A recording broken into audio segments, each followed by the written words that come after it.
ингээд сая бид бол зүүн талынхаа ингэр болон арыг эсгэж авсан байгаа. За одоо бидний материалын хүрэлцээ маань арай жоохон бага байгаа. Тэгмээ дээр нь бид нарт одоо гадаад ингэрийг эсгэж авахын тулд жоохон их материал шаардлагатай байгаа учраас дотоод ингэрээ гүүл гэж буюу одоо хүү ингэртэй эсгэж үзчихжээ. Өөрөөр хэлбэл дотоод ингэрт зүүд орно гэсэн үг. За энэ төр бид нар одоо тавиад эсгэхэд за ингээд харахад таатай ойлгомжтой харагдах ба.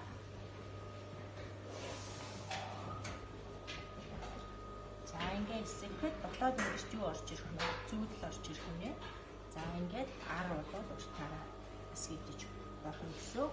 За бид нар энэ дунд гарч ирж байгаа үргэлж энэ хэсгээс бол хүү ингэрийг эсгэж авах боломж бүрдэж байгаа. За хэрвээ энэ ингэж гүгдэж эсгэхгүй бол бид нарт бол материал дутаад одоо хүү ингэр маань гадна одоо ингэр маань цагаатай гарч ирэх юм гарч ирээд байдаг тийм. Учраас одоо дотоод ингэрт бол зөвлөл хэдий бол хэдий боломжтой гэсэн. Одоо өөрөөр хэлбэл энэ доороос материал маань үндсэндээ ингэж